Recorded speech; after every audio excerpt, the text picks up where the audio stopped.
Hey, what's going on, vinyl community? Christian, front to back vinyl, back with another random DISCOGS pull video. Did one like a week or two ago and went over very well. It's just fun to go on your phone and shake the phone and see what pops up. And so I have 10 random pulls. Just pulled them just now and didn't do any thinking about it. Just this is spur of the moment. So I showed 10. Let me back this up a little bit so I a little more room. Okay. If you like my new shirt, it's not hoarding if it's vinyl, and it's not hoarding if it's organized. Anyway, let's get to the vinyl. Got 10 albums and took them all out of the plastic so I can show you all the artwork. This is the first one that popped up. This is the Beatles at the Hollywood Bowl. This is the original release that came out in 1977. This is a combination, great gatefold, Beatles memorabilia. I actually have a lot of this memorabilia. I've got all the tour books. I had the pennant, but I sold it, and I do have the this tray. Anyway, and the flasher pins. Anyway, this is really great. It was so cool when this did come out. 1977. That means I was 14 when it came out. I turned 15 in November, so 14 years old. I remember buying this when it came out. Loved it. And this one is kind of has an embossed cover where the tickets are kind of raised on the cover. And here's the inner sleeve. Like I say, it's a combination of the 65 and 60, no, 64 and 65 Hollywood Bowl. So it includes music from Help and Hard Day's Night. You Can't Buy Me Love. Things We Said Today is a big highlight. Ringo, Boys is so good. She Loves You, Long Tall Sally. And a lot of it, George is playing his 12-string Rickenbacker. So he's like playing the older songs, but he's using the 12-string Rickenbacker to solo. It's like Long Tall Sally. Anyway, great album. Haven't spun this in ages. There is a reissue called that 8 Days a Week live at the Hollywood Bowl, that Ron Howard film. They did sort of reconfigure the order and stuff. Anyway, if you know the Beatles, you know what I'm talking about. Next, this one came up, Monkeys Headquarters. Uh, Great album. Uh, Trying to think. This has, I don't know, the cover with the alternate bottom photo where they all have beards. I know Peter and Mike have beards. And anyway, great album. This is the first Monkeys album that they sort of played all the instruments on. This got some great stuff on it. Um, Shades of Grey, For Pete's Sake, Sunny Girlfriend, great song. Randy Scout Skit. You just may be the one. Was the greatest Mike Nesmith songs. This is from the box set. This is on a cream colored vinyl on Rhino. So classic. Next up, this is an album that I'm a big fan of Sleater Kinney. I saw them at the Metro in Chicago years ago when One Beat came out. I got to meet the band. The signed. I bought a poster, promotional poster, and they signed it for me. Really nice. Anyway, this is their last album that they put out a couple years ago. This is just the two of them. They don't have Janet Weiss, I think was her name, the drummer. She left. And this one, I think I only spun it once or twice. It didn't really grab me that much. But since I pulled it, maybe I'll give it another chance. But yeah, big fan of Carrie Brownstein and Corinne Tucker. Surprised I remembered their names. But yeah, Sleater Kinney. This one, like I said, what's it called? Forget the name of it. If I can't even freaking read. Oh, Little Rope. It's called Little Rope. Anyway, so it's funny. The last video I did, I pulled a George Carlin album. Well, guess what? I got another George Carlin record. This is On the Road. Really cool. This came out in 1977. Wow, same year as the Hollywood Bowl. This came out, and you know, it's just George being George. And the cool thing about this record, I remember, it's got the cool Little David Records inner sleeve with some shows you other titles off of that same label. It comes with a booklet, but basically they transcribed the entire album word for word. So it's got,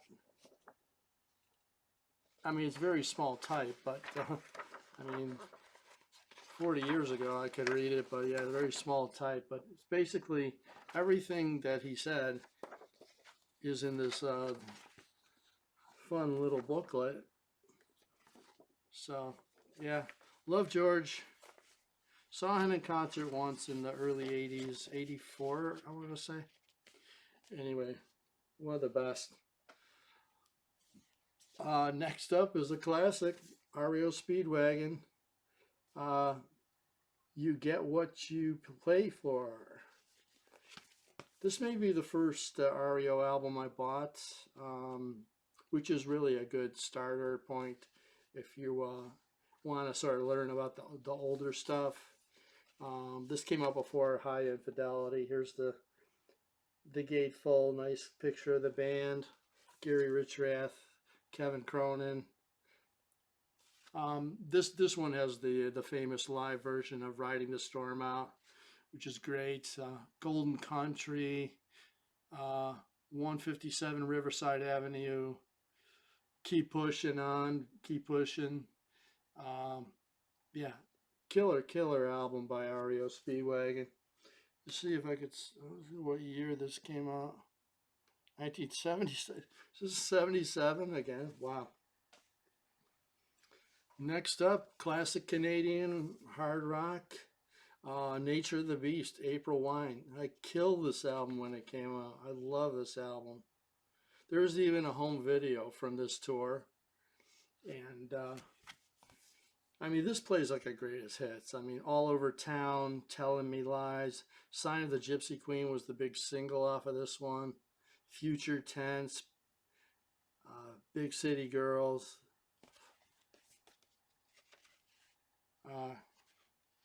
Wanna Rock, Caught in the Crossfire. It literally plays like the greatest hits.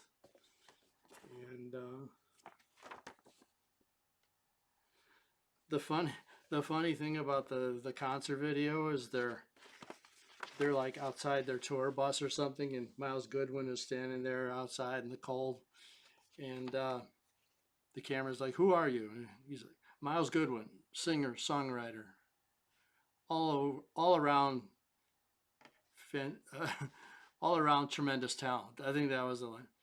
Singer, songwriter, leader of the band, all around tremendous talent. So yeah, April Wine, Nature of the Beast. I think this came out in 81. It's hard to read that small print, but I think it was like 81 this came out. But killer album. Either the ones the two prior to this are killer too. So yeah. Next up, I think I pulled a list. This one, not this particular one, but another Liz Phair album on the last pull. But this one is Whip Smart. This is a reissue that came out. Originally came out in 94. This is a 2017 reissue on the Capitol label. And yeah, this is a really great album. Just real melodic, rockin', all alt rock kind of stuff. Jangle guitars. And yeah, classic. Next one, this one's kind of an oddball title. This is actually a 12-inch special extended version. Eric Burden, he's the lead vocalist from the Animals. This is a song called "Run for Your Life." It says, oops, is this still a price ticket? Yeah, I literally got it for $1.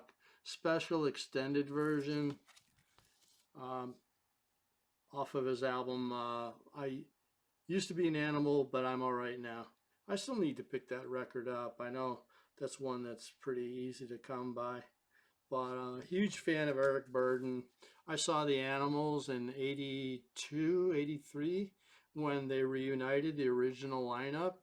So I got to see them at Poplar Creek, like an outdoor uh, theater. And like when they did like House of the Rising Sun, like the original lineup with sort of all the real psychedelic lighting and stuff, I felt like I was transported back to 1965 or something, 66. So yeah, just a 12-inch single, just an oddball title. Next up, this is Stephen Stills' first solo record, just self-titled Stephen Stills. And this one has Love the One You're With, I think is, yeah, Love the One You're With is the big song on here. Um, it's hard to read the song titles, but it's still in the shrink. And special thing about this is Jimi Hendrix plays guitar on one of the songs. I couldn't tell you the name of the song uh, without doing research first, but I kind of did this on the fly. So Stephen Stills, Stephen Stills 2 is another solid record. I've got 3 of his solo records, and they're really good. I know he's got a ton more, but yeah, this one's a classic. Stephen Stills, um, 1970, I think 1970 it came out. So, and last but not least, a goodie. This is one you don't see too often. This is the Blake Babies, Slow Learner. This is a 7-track for the 7-track album. Pay no more than £3.49. So this is a UK pressing on the utility label. Never heard of that label before, but this is early early stuff from the Blake Babies. You know, it's got Lament, Your Way or the Highway, Take Your Head Off My Shoulder, Rain, Here to Burma, Out of My Head. So yeah, this, I don't know why they released this in Britain like that. Anyone, Chris and Rec could talk with now. But anyway, yeah, really unique album, EP at British pressing. So anyway, that's it, guys.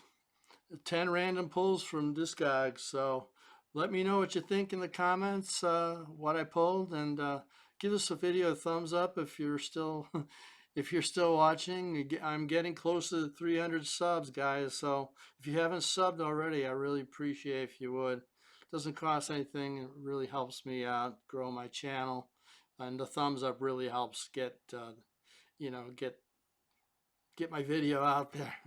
Anyway, love you guys. We'll see you on the next video. Take care.